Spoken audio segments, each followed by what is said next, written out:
Amados hermanos, les saludo a todos en el nombre de nuestro Señor, esperando que la palabra del Señor pueda nuevamente fortalecer nuestras vidas y edificarnos en este glorioso camino. Les invito para ello que puedan abrir la palabra en el Evangelio según Marcos, capítulo 10, de los versículos 35 a 45. Marcos, capítulo 10, de los versículos 35 a 45. Tiene un título que dice Petición de Santiago y de Juan. Entonces Jacobo y Juan, hijos de Zebedeo, se le acercaron diciendo: Maestro, querríamos que nos hagas lo que pidiéremos. Él les dijo: ¿Qué queréis que os haga? Ellos le dijeron: Concédenos que en tu gloria nos sentemos el uno a tu derecha y el otro a tu izquierda. Entonces Jesús les dijo: ¿No sabéis lo que pedís? ¿Podéis beber del vaso que yo bebo y ser bautizados con el bautismo con que yo soy bautizado? Ellos dijeron: Podemos. Jesús les dijo: A la verdad, del vaso que yo bebo, beberéis, y con el bautismo que yo soy bautizado, seréis bautizados.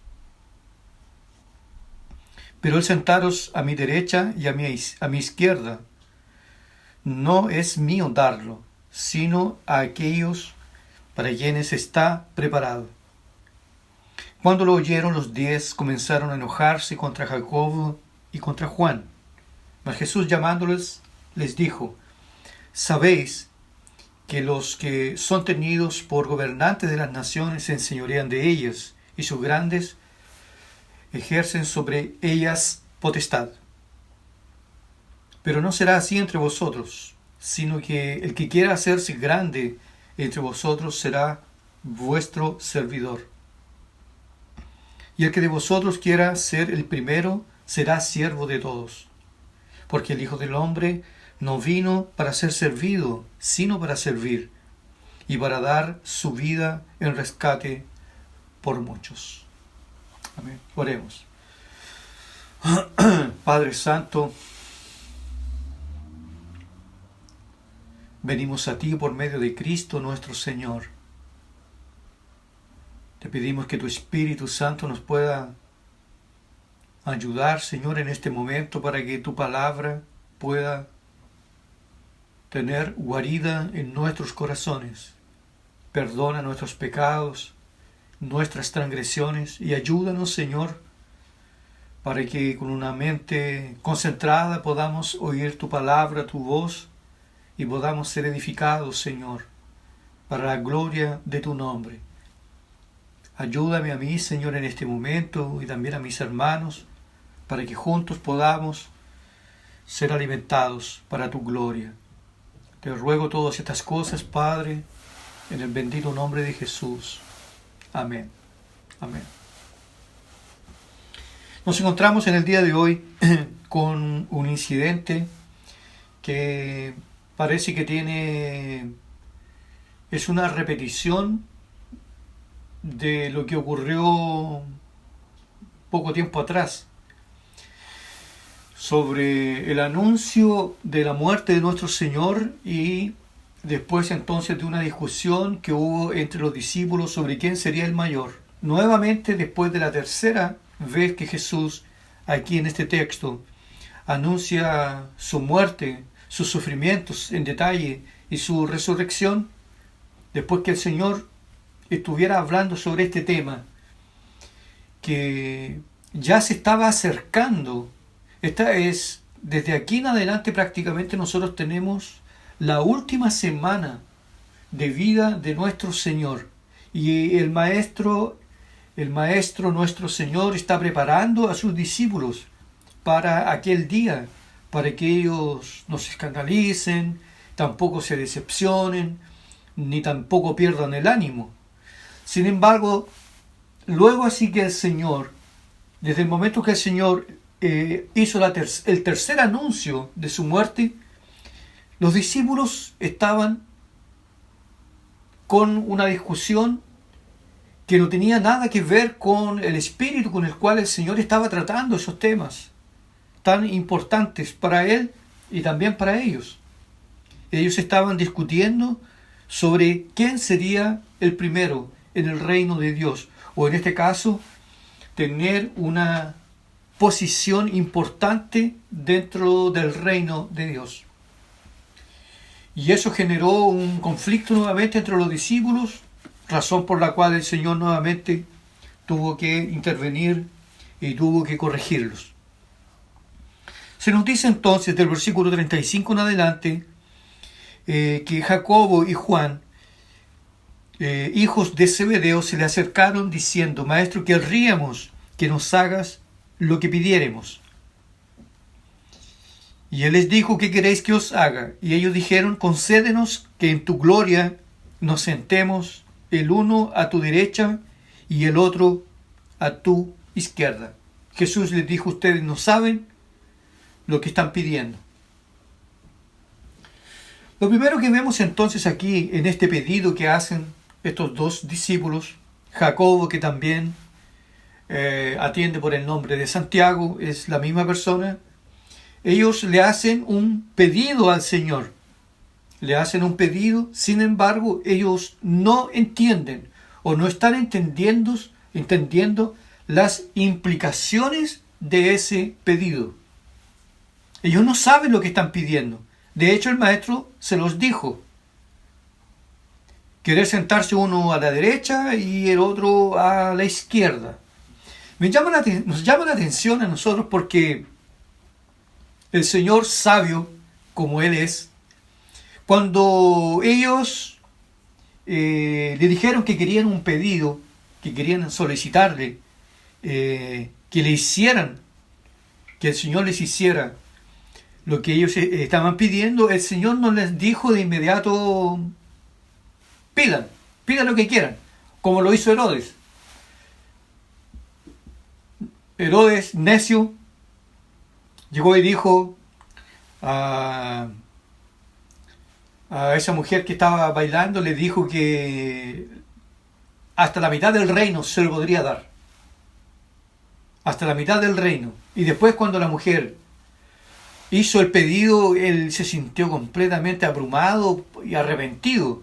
Nuestro Señor no, en este caso, nuestro Señor no lo hizo como Herodes. Cuando ellos dijeron: Señor, quisiéramos que tú nos concedieras lo que pedimos. El Señor le dijo: pero claro, obvio que sí. No lo dijo el Señor. El Señor les dijo: ¿qué queréis? Digan. El Señor Jesucristo aquí no les dio un cheque en blanco a los discípulos. No les dio un cheque en blanco. Sencillamente les dijo: digan, ¿qué es lo que ustedes quieren? Porque hay cosas que Dios no va a atender. Hay cosas que Dios no va a hacer. Hay cosas que Dios, si no se encajan dentro de su voluntad, Él sencillamente no las va a conceder. Y algo parecido ocurrió con estos dos discípulos, que sin discernir lo que estaban pidiendo, el maestro, a pesar que los escuchó, Él no les prometió lo que ellos querían y tampoco les dio alguna garantía de que eso iba a ocurrir. Sencillamente el Señor le dijo: no puedo hacer eso, lo que ustedes están pidiendo.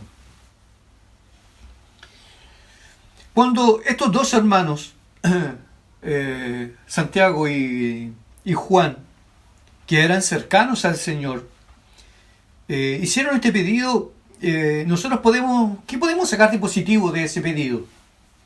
La única cosa positiva que nosotros podemos sacar es que ellos realmente tenían fe en que Jesús era el Mesías y que Jesús en algún momento Él iba a instaurar su reino y que su reino tendría realmente eternidad y que dentro de ese reino ellos querían tener una posición de privilegio sobre las demás personas.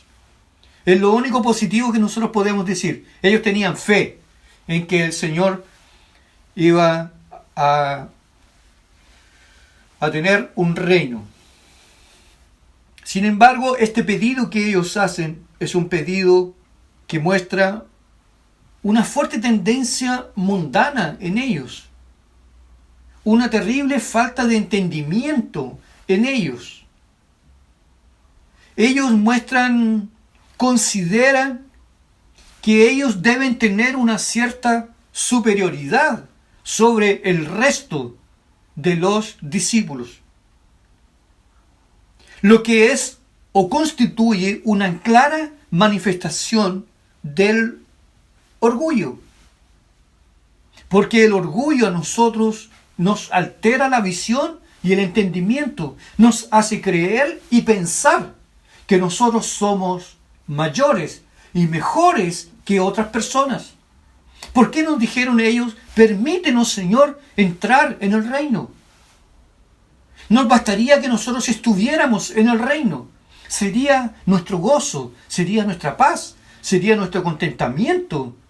Pero ellos fueron y pidieron para estar en un lugar noble, en un lugar de privilegio, que lógicamente significaba que ellos estarían por sobre los demás. La pregunta entonces que nosotros nos podemos hacer es: ¿pero y por qué a ellos se les pasó por la cabeza haber hecho este pedido, haber hecho esta petición? ¿Qué fue que les pasó?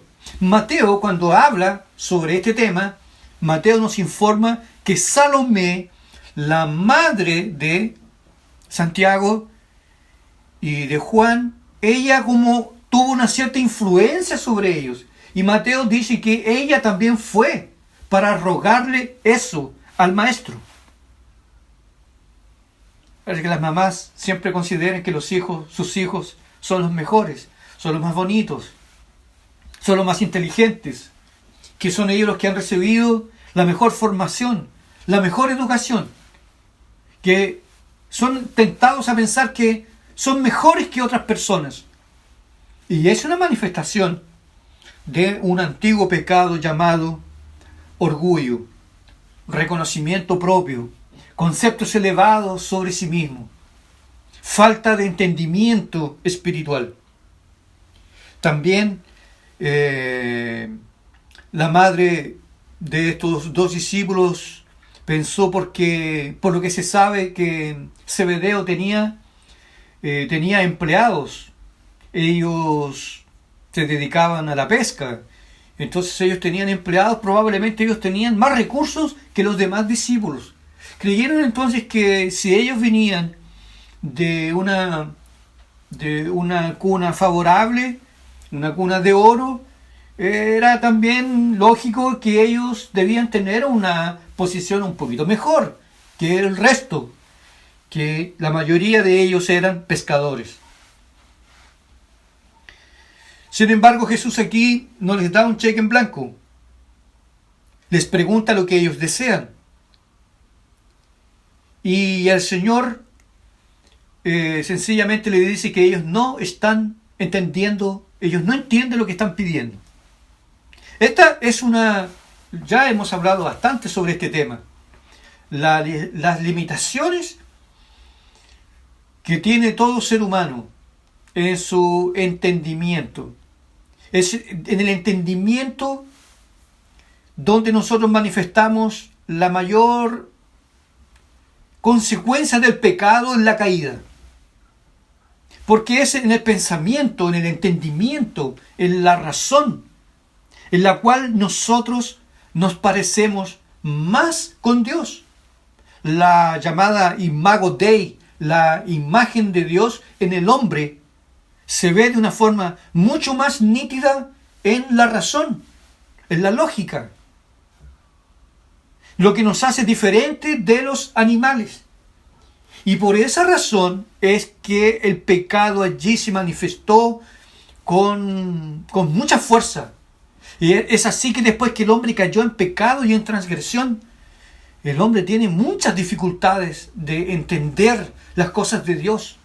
Dios en el Antiguo Testamento, por medio del profeta Isaías y Jeremías, dice: el animal entiende, la avestruz entiende, la más desposeída, pero tiene cierto entendimiento.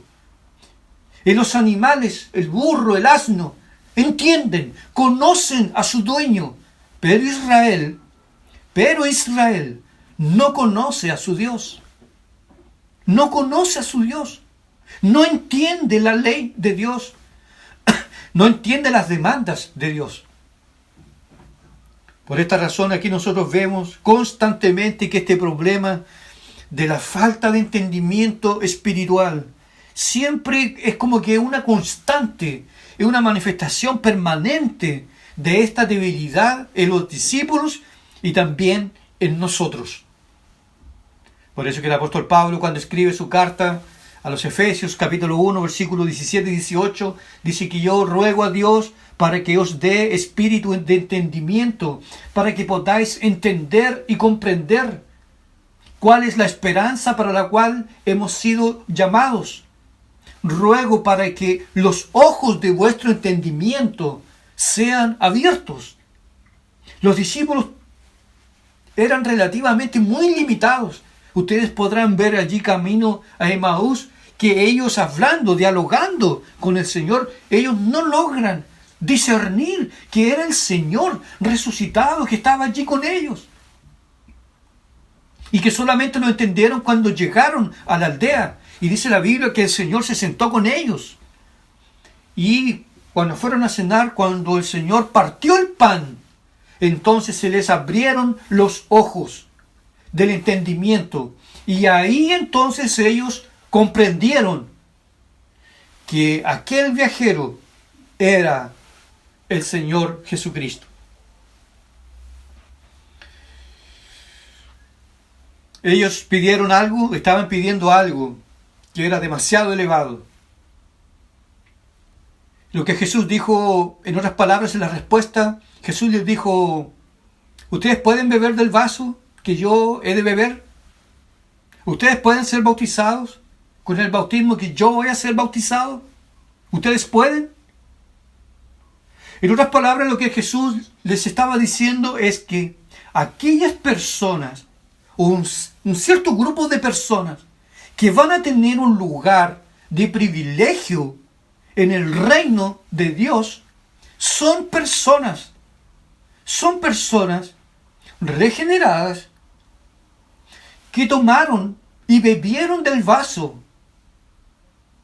del sufrimiento, de la aflicción, el cáliz de la ira. Y fueron personas que fueron bautizadas en un bautismo de sufrimiento, de tristeza, de dolor, de abandono. Que aquellas personas que se sentarán, que estarán muy cercanas a Dios en la redención general, serán personas que con toda certeza aquí lo dieron todo por el reino de Dios. Y que nosotros no sabemos quiénes son, pero son personas que lo dieron todo. No cualquiera va a llegar tan cerca. Es esto lo que Jesús les dijo. Ustedes pueden beber del cáliz o del vaso que yo voy a beber. Ustedes pueden ser bautizados con el bautismo que yo soy bautizado. ¿Pueden? Y los discípulos dijeron: podemos. Podemos. No hay ningún problema. No hay ningún problema. Podemos. Nosotros podemos beber de ese vaso que tú vas a tomar. Y nosotros también podemos ser bautizados con ese bautismo en el cual tú serás bautizado. Y Jesús les dijo: ¿en verdad? Sí. Jesús les dijo entonces: a la verdad del vaso que yo bebo, beberéis. De hecho, ellos bebieron. Y con el bautismo que yo soy bautizado, seréis bautizados. Porque todos ellos, con la excepción de Juan, todos fueron mártires. Todos tuvieron una muerte cruel, un bautismo potente, súper potente. Y luego el Señor dice: pero el sentaros a mi derecha o a mi izquierda, eso no cabe a mí darlo, sino a mi Padre que está en los cielos.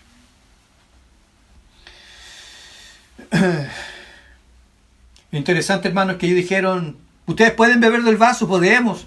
¿Pueden ser bautizados? Podemos. Pero cuando llegamos al Getsemaní, estos que están diciendo que pueden tomar y que pueden ser bautizados, ellos corrieron, ellos se alejaron, ellos lo abandonaron. El propio Pedro, que había dicho que jamás lo negaría, habiendo sido avisado 2 horas antes. El propio Pedro que dijo que jamás, mejor me fuera a morir, él mismo lo negó. Lo negó 3 veces. Entonces esto muestra que los discípulos, incluso cuando ellos dijeron que ellos podían beber del vaso que él iba a tomar y que ellos podían ser bautizados con el bautismo que él fue bautizado, que no era el bautismo de agua o en agua, ellos no estaban entendiendo lo que significaba aquello. El apóstol Pablo, juntamente con Bernabé, cuando visita en su segundo viaje misionero las iglesias que ellos habían fundado, ellos dijeron, es necesario que entremos al reino de los cielos por medio de muchas tribulaciones. Por medio de muchas tribulaciones. Y que así un día podamos entrar en el reino de Dios. Jesús hace ver aquí a sus discípulos que el Evangelio exige un elevado precio que debe ser pagado por sus seguidores. El Señor aquí deja ver a sus discípulos y les muestra que en este camino glorioso no es un camino de gloria, no es un camino de bendición material, no es el camino solo de la victoria, solo de bendición tras bendición tras bendición. Es un camino duro, es un camino difícil, es un camino donde nosotros tenemos que toparnos con una cruz. La cruz de Cristo, si nosotros queremos alcanzar el reino de Dios y estar allí en un lugar de privilegio, la cruz es indispensable. Es indispensable la cruz. Porque antes de la corona viene la cruz. No hay corona sin cruz. Pero ellos estaban pensando que todo sería fácil, que todo sería lindo, que todo sería bueno. Ya con la muerte de nuestro Señor y después con la persecución que se desató sobre los discípulos, podemos ver que los discípulos tuvieron mucha aflicción, muchas tribulaciones y finalmente ellos tuvieron que padecer martirio. Solo por el hecho de ser discípulos del Maestro. Todo cristiano tiene que tomar del vaso que tomó el Señor. El propio Señor Jesucristo, allí en el Getsemaní, dijo, Padre, si es posible, aparta de mí este vaso, esta copa, pero que no se haga mi voluntad, sino la tuya. De este vaso nosotros tenemos que beber. Job nos dice que los sufrimientos son inevitables. Por eso es que nosotros, ningún cristiano verdadero, cuando se encuentra pasando por un mar de dificultades, tribulación tras tribulación, no podemos ser llevados a pensar que hemos sido abandonados por Dios. Que muy por el contrario, si estamos sufriendo y padeciendo por causa del nombre de Cristo, es porque nosotros estamos por un buen camino. Y es porque nos estamos pareciendo con los santos. Porque todos los santos sufrieron. Todos los santos tuvieron que tomar del vaso que tomó el Maestro. Y todos los santos del Antiguo y del Nuevo Testamento tuvieron que ser bautizados en el bautismo que Jesús fue bautizado. El bautismo de sufrimiento, el bautismo de muerte, de dolor, de desamparo, de decepción, de enfermedad, de soledad, de hambre, de angustia y de injusticia. Eso implica la cruz de Cristo. Eso implica el Evangelio. Estos discípulos tenían una idea equivocada, una idea triunfalista sobre el reino de Dios. Jesús aquí les va a decir que no. si alguno quiere venir en pos de mí, niéguese a sí mismo, tome su cruz y cada día sígame. Sabiendo nosotros que en este mundo no nos espera otra cosa que tribulaciones y angustias. Obviamente que no todo será, porque también el Señor con su misericordia sabe hasta dónde nosotros podemos soportar.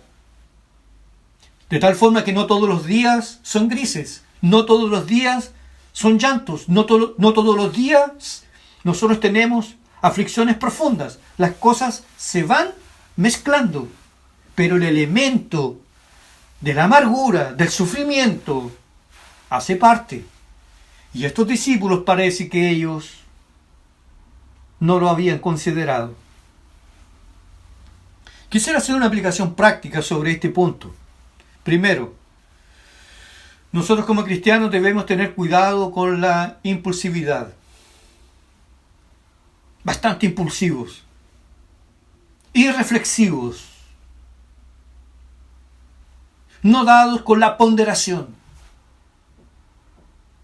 llevados por sentimientos, por emociones, por arrebatos, y que a veces nos pueden traer serios problemas. Por ejemplo, nosotros tenemos en la Biblia, Pedro era bastante impulsivo. Y el Señor enseñó claramente a los discípulos cuál es la persona que va a la guerra, pero que sin primero haga consideraciones sobre contra quién voy a luchar, cuánto número tengo, puedo ganar si voy en estas condiciones. Si la persona considera y hace los cálculos y dice, bueno, mi adversario tiene 20.000, pero yo tengo 3.000, es mejor no hacerle la guerra. El Señor siempre nos llama la atención para que nosotros siempre ponderemos, que no seamos impulsivos.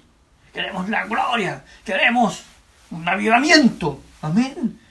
Pero eso significa que hay que pagar un precio que a veces no estamos dispuestos a pagar. No, yo quiero ser misionero, yo quiero gastar mi vida en misiones, quiero atravesar las fronteras, ir a China, a India. Ni siquiera le ha hablado al vecino, y a veces ni siquiera va a los cultos de oración de su propia iglesia, de su propia congregación. Ni siquiera contribuye con las misiones. Pero esta cosa del arrebato, de la impulsividad, es una característica de una persona superficial, de una persona que le falta madurez, que le falta entendimiento, que le falta un cable a tierra, que le falta considerar. Yo quiero sentarme a la derecha, yo quiero sentarme a la izquierda, yo quiero estar con Jesús allí y caminar con Él. Pero eso significa que nosotros no podemos caminar con Cristo si primero no hemos caminado con Él aquí. Jesús no busca un pelotón de hombres llorones que a mitad de camino quieren volver a sus casas cuando son enviados, porque echan de menos a la mamá. Dios busca hombres en los cuales se pueda confiar. Hombres que no le teman a nada. Principalmente los días que nosotros estamos viviendo. La mayor carencia que la iglesia tiene es de hombres, de varones, de gente de pulso, que aunque se muevan, los cimientos no cambian. No se dejan llevar por las corrientes de este mundo. Se mantienen firmes porque ellos tienen convicciones. Convicciones porque conocen a Dios. Convicciones porque caminan con Dios. Pero un niño en la fe no tiene eso. Entonces viene cualquier viento y se lo lleva. Bien dice el Salmo 1. Son como el tamo. Son como esa esa flor del campo, que nosotros a algunos le llamamos carta, y la tomamos, pasa un viento o se deshace entera. No podemos vivir a base de sentimientos. No podemos hacerlo. Sería una tragedia. Siempre debemos considerar, pensar, medir, reflexionar. ¿Esto me hará bien? ¿Será bueno para mi familia? ¿Será bueno para la iglesia? ¿Será bueno para mi vida espiritual? ¿Será bueno? Jesús no busca un hombre entonces, o hombre, un pelotón de hombres llorones, que titubean ante cualquier viento, ante cualquier tempestad. Dios busca a hombres de pulso, de verdad, hombres maduros, que cuando dicen sí, es sí, y que cuando dicen no, es no. Es gente que aprendió a decir no, o a decir sí, y si es sí, es sí, es sí hasta el fin. Existe una cruz que nosotros debemos llevar. Existe un camino que no es fácil. Este camino a veces nos presentará duras críticas. Encontraremos en este camino, por tener pulso, por tener una postura, eso va a implicar que seamos duramente criticados. La decepción hará parte. Las necesidades económicas harán parte. Las enfermedades harán parte. La soledad también. La falta de comprensión también. El rechazo, las humillaciones, las persecuciones. Todo eso antes de la corona. Pero es necesario. Es necesario. Y Dios ha dejado en el camino algunos tragos amargos que nos tenemos que tomar. Que yo tengo que tomar. Que usted debe tomar. Para que también seamos humildes. Para que seamos humildes. Y dependamos de Dios en todo. Y entender que nosotros no somos la miel de este mundo. Somos la sal. Que nosotros no somos la sombra de este mundo, nosotros somos la luz. Y la luz a veces molesta. Pero es necesario. Muy necesario. El apóstol Pablo, cuando le escribe la carta a los Corintios, dice: he escuchado que ha habido entre vosotros problemas y divisiones. Y hasta en verdad me alegro que hayan ese tipo de cosas. Porque esos problemas van a mostrar quién es quién.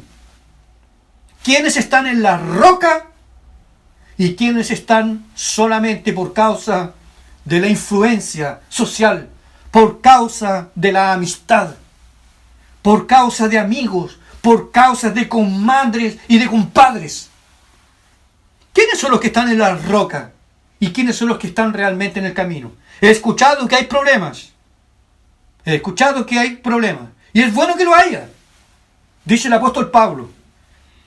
Porque estos revelarán los que realmente están en Cristo Jesús. Aquí en este camino, amados hermanos, debemos tener mucho cuidado con ser impulsivos.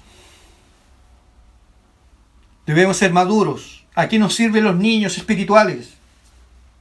Aquí nos sirven los Juan Marcos de primer viaje, que le hablaron, el apóstol Pablo y Bernabé le hablaron sobre el viaje y él aceptó, pero quedó encantado con las misiones y las misiones. A mitad de viaje, en el primer viaje, a mitad de viaje se bajó y se fue a su casa. John Bunyan, en su obra El Peregrino, nos muestra claramente esta verdad.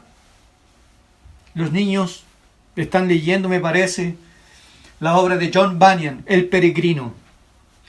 Y al inicio de la obra, cuando Cristiano sale de la ciudad de destrucción con rumbo a la ciudad celestial, aparece allí un personaje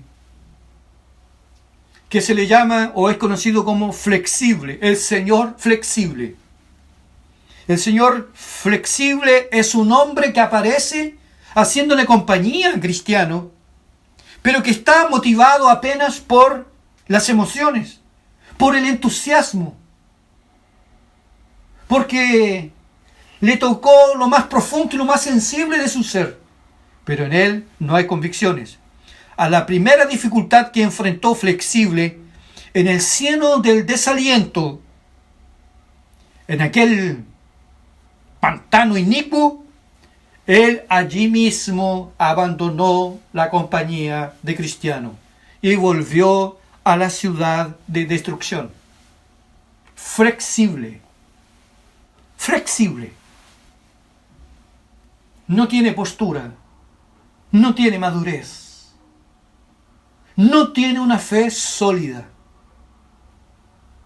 Y Jesús aquí le dijo a estos discípulos, para que ustedes tengan lugares de privilegios en el reino de los cielos, ustedes tienen que tomar de un vaso que yo voy a tomar. Y ustedes van a ser bautizados en un bautismo que yo también voy a ser bautizados. Y todo cristiano tiene que tomar de ese vaso. Y todo cristiano tiene que ser bautizado con ese bautismo. Si no, no tenemos parte.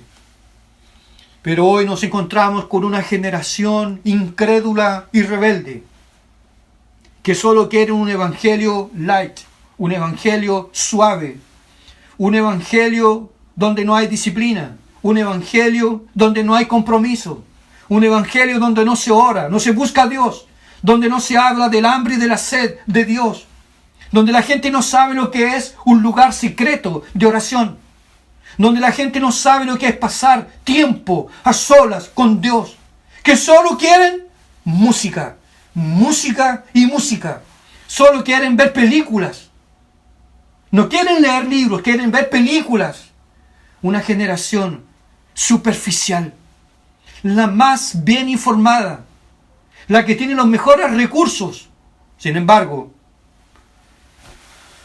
son muy pocos los que realmente trillan este camino, este camino del sacrificio, del compromiso, de la obra de nuestro Señor Jesucristo.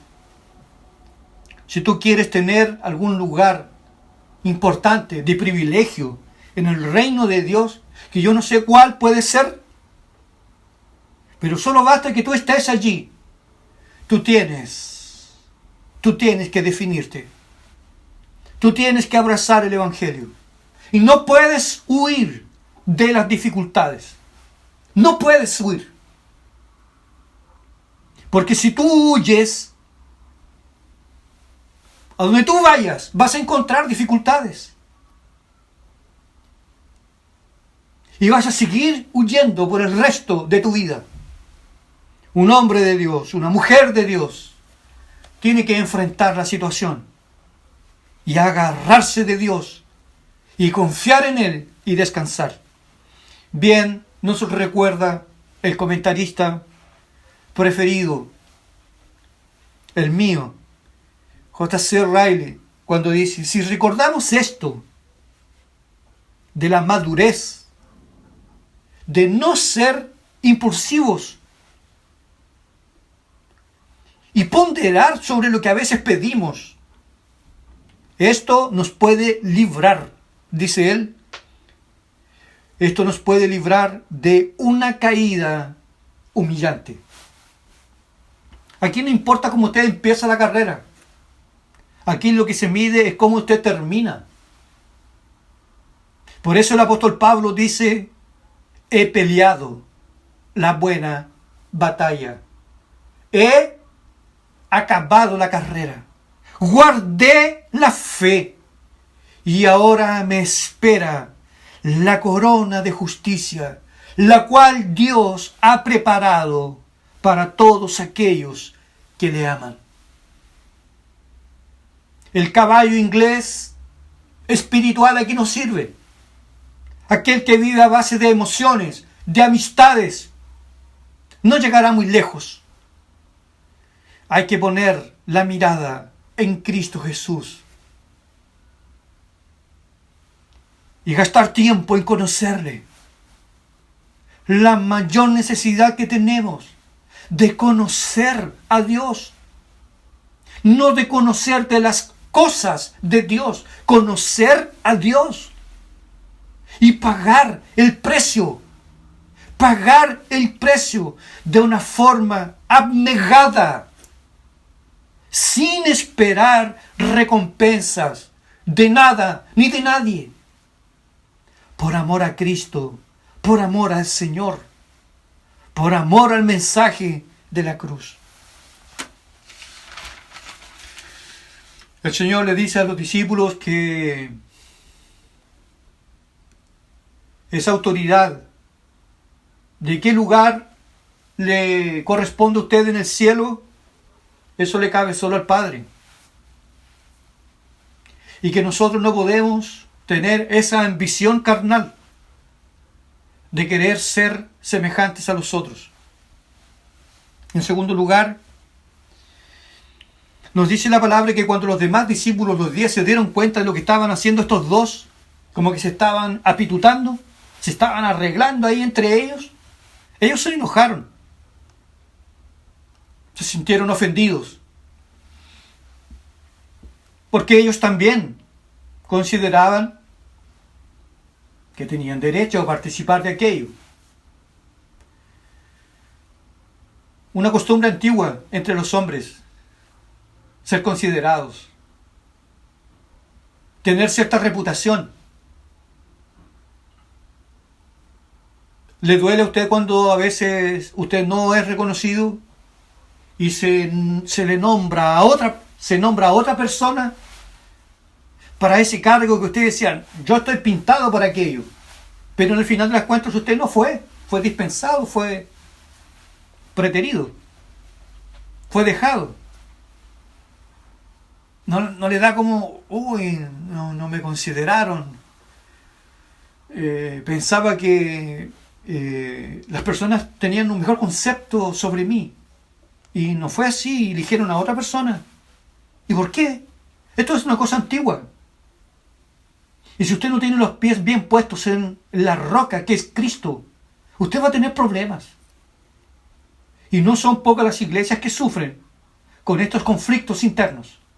Pero como Jesús vio que ellos tenían una mentalidad mundana, porque esto se ve en el mundo, esto no debía ser visto en la iglesia, el Señor los llamó y les dijo: sabéis que los que son tenidos por gobernantes de las naciones enseñorean de ellas, y sus grandes ejercen sobre ellas potestad. Pero no será así entre vosotros. Aquí nuevamente tenemos los valores del reino. En el reino de Dios las cosas no son como el mundo. Aquí la cosa no es de quién habla más fuerte, de quién tiene más influencia, quién tiene más dinero. Aquí las cosas son muy diferentes. Ya lo había dicho el maestro, textos anteriores. Los primeros serán postreros. Los postreros serán primeros. ¿Quién entrará primero en el reino de los cielos? Pregunta el Señor. ¿Quién? ¿Quién es? ¿Quién? Las prostitutas, dice él. Todos aquellos que abandonaron esa vida y renunciaron a ese pecado, a esa conducta, serán los primeros que han de entrar en el reino de Dios. Entre vosotros no será así. En la iglesia no hay gente que manda más que otros. Somos todos iguales. Y mientras nosotros aquí, porque esto es lo que nos debe interesar, conocer a Dios aquí, conocer a Dios en este lado de la gloria. Esto es importante, porque cuando nosotros estamos más cerca de Dios, más cerca de nuestro bendito Salvador, lo conocemos, lo buscamos, tenemos comunión con Él, nuestros conceptos sobre nosotros mismos se verán afectados. El apóstol Pablo lo va a decir, ¿no? Después de haber tenido un vislumbre de la gloria de Dios. Él dijo, de todos soy el menor. De todos los pecadores del mundo, en otra oportunidad, de todos los pecadores, soy el principal. ¿Usted escucha eso a veces o no? En oraciones públicas. ¿Usted ha escuchado que alguien diga, yo soy el menor, yo soy el peor, yo soy el más pequeño? Cuando estamos cerca, muy cerca de Dios, aquí, en este mundo, ese será nuestro lenguaje. Pero cuando nosotros nos alejamos de Dios, parece que crecemos y tenemos un elevado concepto sobre nosotros mismos, lo que causa problemas serios. El orgullo.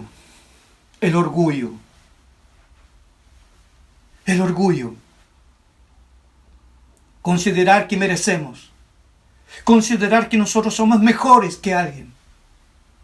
Por eso el apóstol Pablo, cuando habla sobre esta cosa del equilibrio que debe haber en la iglesia, el apóstol Pablo le dice a los cristianos, a los filipenses, les dice, haya en vosotros el mismo sentir que hubo en Cristo Jesús, el cual siendo Dios, no consideró ser igual a Dios como a cosa a la cual se podía aferrar. Antes se humilló a sí mismo y se humilló hasta la muerte, y muerte de cruz. Consideraos, pues, cada uno de vosotros, consideren a su hermano superiores a ustedes mismos. Estos son los principios que rigen el Evangelio. No es como el mundo, que el que conquista es de los más fuertes. Aquí no es así. Aquí los grandes son los pequeños. Aquí los que suben son los que bajan. Los que son llenos son los que primero están vacíos. Los que están llenos de gozo y alegría son los que primero fueron quebrantados. Los más felices del mundo son aquellos que primero lloran a los pies de Dios. Primero una cruz, luego vendrá una corona. Primero el valle, para después llegar a la montaña más alta.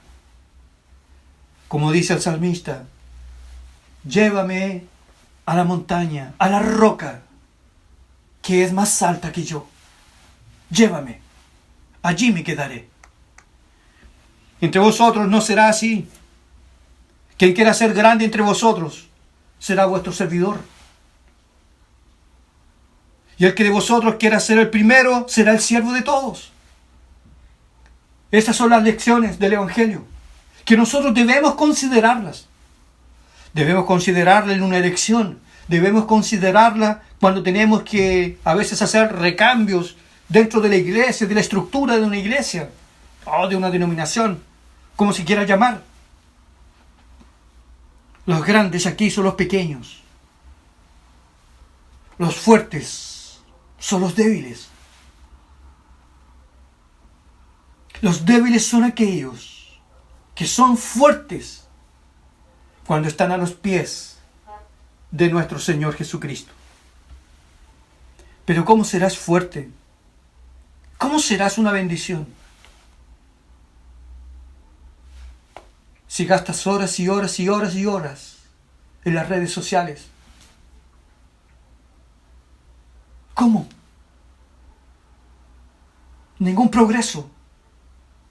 Ninguna lectura de un libro importante, serio. Nada. Nada. ¿Cómo podremos crecer? ¿Cómo? Entre vosotros no será así. En el reino de Dios las cosas son diferentes. Y con esto termino. Porque aquí Jesús hace un remache. Porque yo enseño esto, que el mayor entre vosotros será el menor, que el mayor será aquel que sirve a todos. Estoy enseñando esto porque yo os he dado ejemplo. Porque yo vine para servir, no para ser servido. Vine para servir y para dar mi vida en rescate por muchos. Esto nos hace el Evangelio. Para esto vino el Señor, para servir. Y si Él lo hizo, nosotros también debemos hacerlo.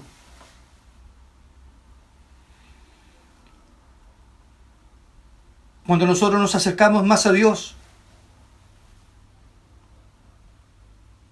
nos acercamos más al centro de su voluntad, Dios allí nos sacará a nosotros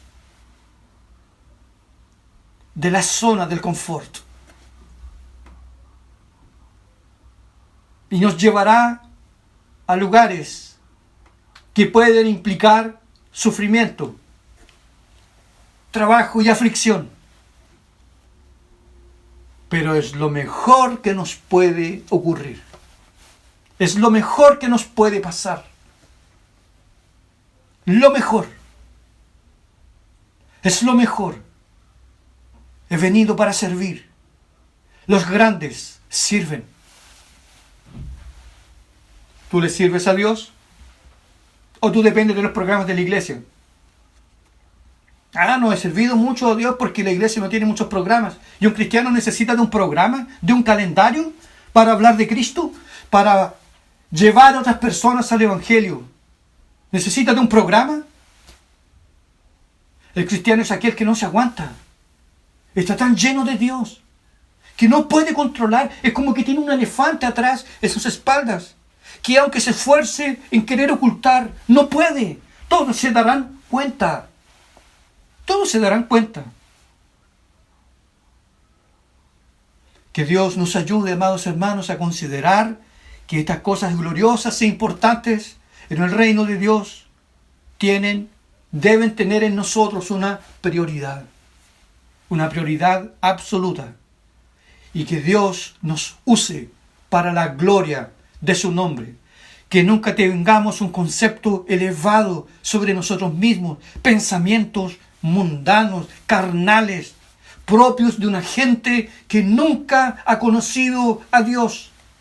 Que Dios nos haga mansos y humildes, de carácter, de pulso, hombres maduros, que aunque pase lo que pase, seguirán confiando en Dios. Por siempre. Amén. Padre Santo, te ruego, Señor, que nos abras nuestros ojos para que podamos comprender estas verdades esenciales del Evangelio. Este camino exige de nosotros seriedad, entrega y dedicación. Señor, que tu candor esté en nuestros corazones. Si nos hemos alejado de ti, perdónanos y volvemos a ti en arrepentimiento y fe para la gloria de tu nombre.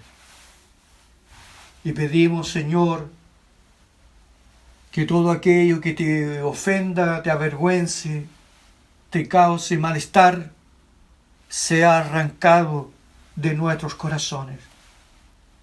Sean conceptos, hábitos, costumbres, amistades que no te agradan, Señor, para que podamos caminar y podamos conocerte aquí, para que en la gloria futura estemos en tu gloriosa presencia.